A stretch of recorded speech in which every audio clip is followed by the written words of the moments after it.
One thing.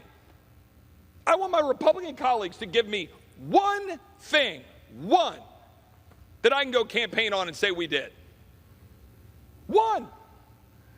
Anybody sitting in the complex, if you want to come down to the floor and come explain to me one material, meaningful, significant thing the Republican majority has done besides, well, I guess it's not as bad as the Democrats. Representative Chip Roy went on the House floor and laid into his fellow Republicans, basically auditioning to star in the next 40 Democratic campaign ads. And even though asking for one thing that his party has done since being elected to lead the House was plenty for those ads, he elaborated more for the director's cut. Because with all due respect to former President Trump, they sure as hell didn't get border security done when we had the White House and the House and the Senate. Nothing. Talked a big game about building a wall and having Mexico pay for it. Ain't no wall, and Mexico didn't pay for it. And we didn't pass any border security. We had Good Lat 1 and Good Lat 2. Nobody in America knows what the hell those are, but what they know is our border's wide open. The turmoil that has plagued Congress even more than it usually does has allowed Americans to witness just how power-hungry and self-serving many Republican representatives are. And it's resulted in kicking Kevin McCarthy's ass out of the speakership, as we already know. But his replacement, Mike Johnson, has some calming words for the disgruntled voters that are listening to what Roy is saying. Democracy is messy sometimes, but it is our system. This conference that you see, this House Republican majority, is united. I'm honored to have the support of my colleagues, and what they understand about this is servant leadership. We're going to serve the people of this country. We're going to restore their faith in this Congress, this institution of government. America is the last best hope of man on the earth. Abraham Lincoln said it. Ronald Reagan used to remind us all the time, and we're here to remind you of that again. We're going to restore your trust in what we do here. You're going to see a new form of government, and we are going to move this quickly. This group here is ready to govern, and we're going to govern well. We're going to do what's right by the people. It's hard to imagine that Speaker Johnson thought that staged illustration of unity would erase all of the dysfunction that they've bathed in for years. He might want to pay more attention to what Chip Roy was ranting about, because he wasn't hovering behind the speaker. Instead, he was wondering why Johnson is doing the same thing that got McCarthy booted. We have Republicans who violently opposed that bill a year ago, in the omnibus bill last December, who are now trying to say that we need to continue that.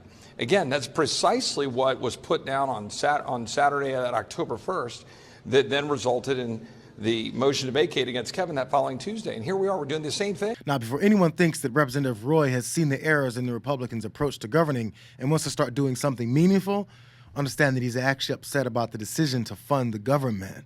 He's part of the band of Republicans that want to either legislate from the minority or burn the entire place down until their demands are met.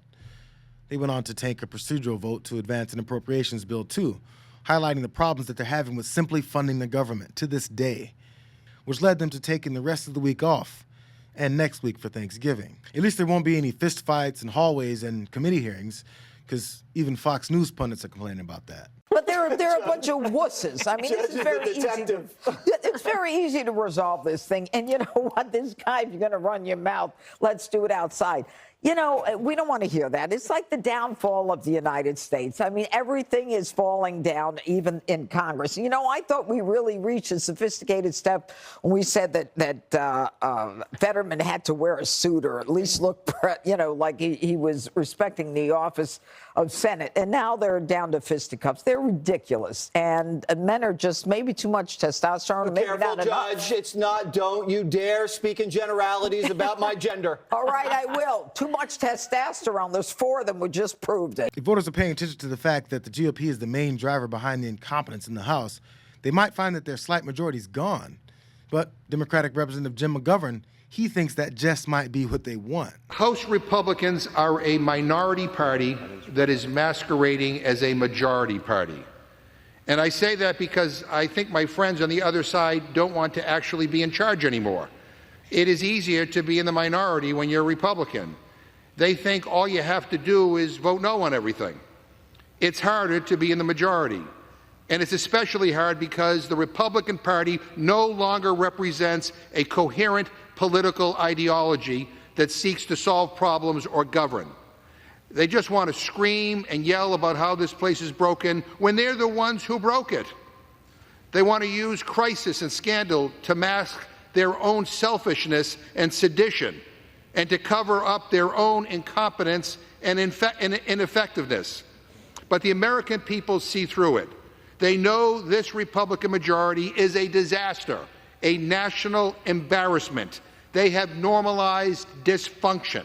They have wasted away their majority fighting amongst themselves and acting like babies, screaming about the deficit when they keep passing bills that blow up the deficit.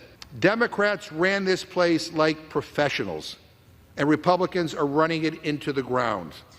Democrats fight for the people. Republicans only care about fighting with each other.